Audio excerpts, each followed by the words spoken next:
From the kitchen of the cabin, a look at the games that made us who we are in Ben and Steve's Advent Calendar.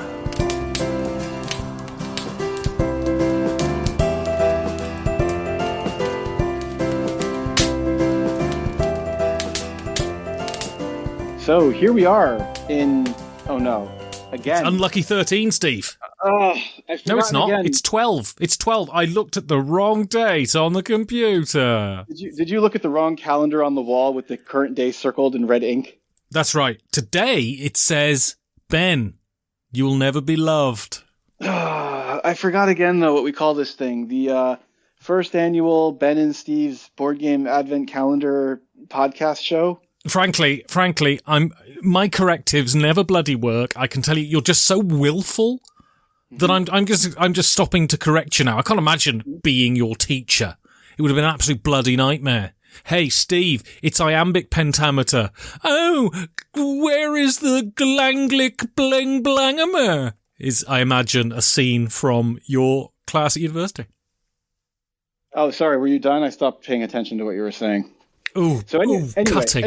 Anyway, I'm here in New Jersey, and I'm looking at the list of games that we've decided to discuss. Yeah. And I'm a bit confused why you would choose a game about odoriferous substances to talk about today. Like, why a game about smelly things, Ben? Because I love Descent. Oh! That's a great gag. It's a great gag, Steve. That's patreon.com/5G4D. And what the listeners don't know is we didn't just do an aborted version of this episode where we crack the same joke. I mean, you must be amazed at the sort of freshness of that delivery there. We don't rehearse. We don't. I mean, really, no way. We literally don't rehearse. Anyway, I don't think I know this game. So I know other games that I think are in the sort of set in space genre, like Twilight Imperium, not Twilight Imperium, not Twilight. This isn't set in space, Steve. Where is it set? Why do I think this game is set in space? It's set in generic fantasy. As generic as possible. I looked at the box of this game and I just thought to myself, not for me. Why? Why not? Why not for me? I don't know. I thought it was even a space game, right? And I don't like, for the most part, 4X space games, and this is not a 4X space game. I think I don't like the sort of over-the-top fantasy games either, where you have like different characters with different abilities and stupid names and backstories. They're like too thematic for me. But that might not be this game either. Why don't you tell me what this game is and tell me why I should play it? So I watched the Dice Tower and they talked about it when Descent 2nd edition first came out, and I thought, oh, I've got to buy that. And this was back in, again, my early days of gaming. And I just have, and it's against my better judgment, I have a real affection for generic fantasy. I think it's born out of loving Tolkien, right? Yeah, but it sucks. Yeah, sure it does, but Descent is really good. So, I mean, I guess a lot of people who are listening to this will know, but Descent is a dungeon crawler, generic fantasy dungeon crawler that tells a story with one person playing as the sort of running the monsters, as the overlord, and then up to 4 players playing as heroes. Oh, so it's sort of like the cave game or the mansion game. Right, exactly. And this one is really, I think it's mechanically really cool. It feels like a tactical skirmish game. Also, it tells a reasonable story. It gives you enough story to propel you through the campaign. And, you know, you're leveling up and all of that sort of stuff is wonderful. And when I first got into gaming, I bought this and the first expansion, and we just played through the campaign, and it needs to be on here because it's one of the few campaign games I've managed to get to the end of, and I don't Does it have theoretical replayability? Sure, absolutely. You can reset it. It's not a legacy game. It is a campaign game, and it's much more akin to the sort of idea of Arkham Horror LCG, although it's certainly not an LCG, but that sort of campaign construct than a legacy game, than Pandemic Legacy or anything. And yeah, it's just, again, back in the day when I first got into gaming, we would sit in my housemate's room and, I invited some people over and we had a group, and these were people I never met outside of playing Descent. I didn't even meet them to play other board games. And they would come and we'd play Descent every Friday night, and we'd drink too much and we'd go through a couple of scenarios of the campaign, and Descent is really, it's really good.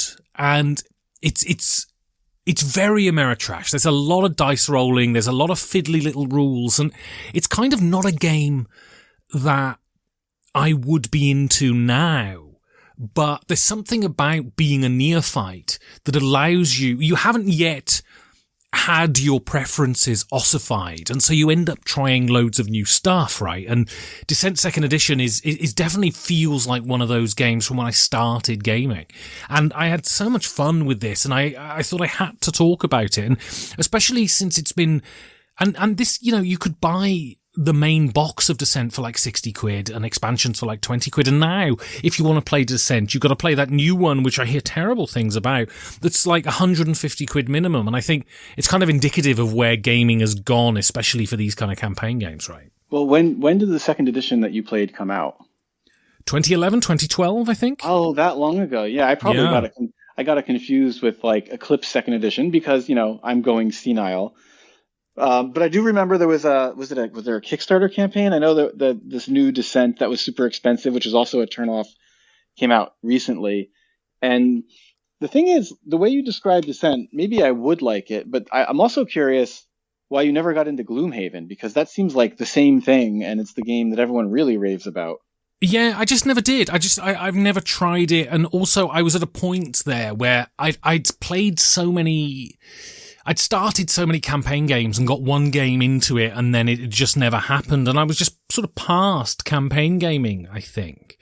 And the thing is, another reason that this game it should be here is it's rather a lament to one of the lost sort of greats of board gaming, which is Fantasy Flight. When I first got into gaming, I really followed Fantasy Flight intimately, and they were significant. They were the center of sort of American gaming, and they felt exciting, and they felt at the edge of where gaming is. And since they were taken over by Asmodee, it feels like the company's been gutted completely, and they're simply IP games and occasional, LCGs, and it's a sad lament. Now, I don't think gaming is an unhealthy state at all. I think there are loads of wonderful game companies out there doing great things, but I still am a little bit melancholy when I look at what Fantasy Flight is, which I think is a almost transparent facsimile of what it was 10 years ago.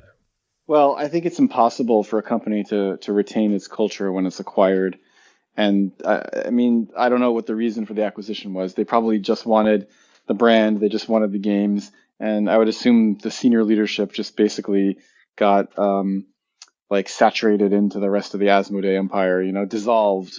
So that's a shame. But maybe there's something new here, Ben, that we can discover together, because I haven't played that many campaign games because we just can't either. We've played the pandemic games. I don't know if that fits into that mold.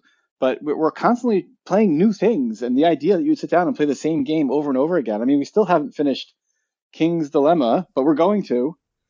Well, I wonder rather melancholily whether I'll ever feel like playing sort of campaign games again. I think they've got to be really great. And the only would you get into this again? Could I get into it? I don't know whether I can be bothered, if I'm honest, which is a terrible thing to say, but. They've got to be really great. It's like Pandemic Season 0 was amazing, and that holds your attention unconditionally. The problem with campaign games is that you need to get the same group of people. And I wonder whether I have that desire, especially post-pandemic, right? I want to play with as many different people as I can. And so... This is a melancholy choice for me. But what I could say to you, Steve, is that the Terranoth world, which is, it's generic as fuck. But anyway, the Terranoth world, I have Battle Lore, which is set in the same world, which is a wonderful two-player combat game. Of the Theodoran. Right. And we can play Battle Lore, which will give you I think the feeling of this world. But I think Battle Lore is probably a better game, and it's not a campaign. Yeah, one thing I definitely don't like are games that kind of plaster on a campaign mode. So you and I often argue about Maracaibo, which I quite like. You don't like as much. Maracaibo actually has a campaign mode, not quite Legacy, but you can play through a campaign where you kind of modify the game state in various ways. And I'm not saying it's like a bad idea or even a bad execution. It's just like, who can fucking be bothered, you know?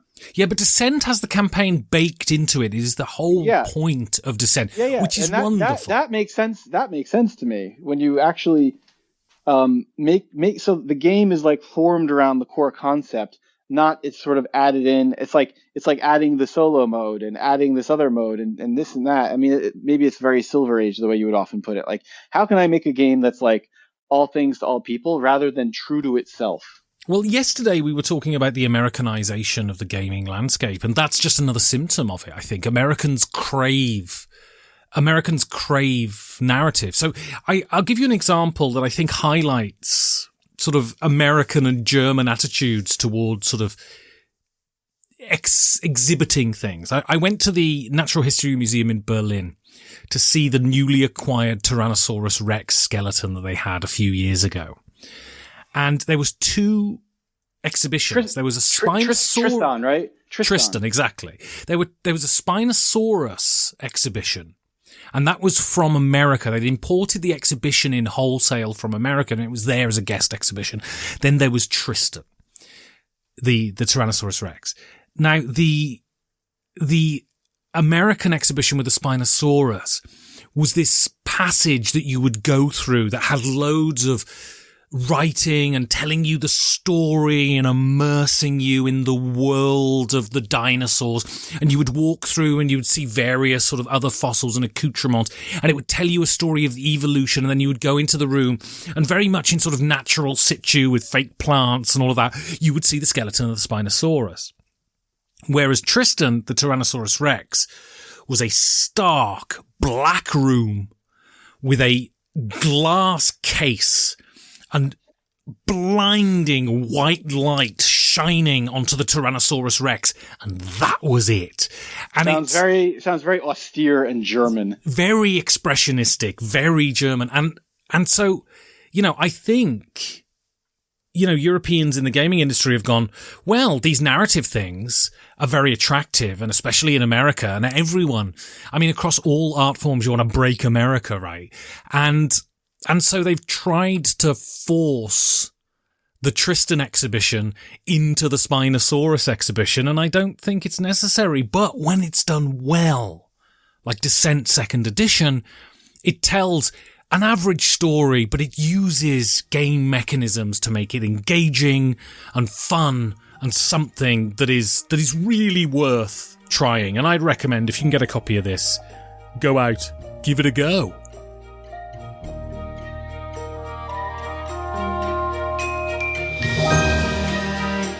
Thank you for listening to this show and indulging our overweening nostalgia. If you would like to support the show, you can do that by going to patreon.com/5G4D. And we both wish you a very Merry Christmas.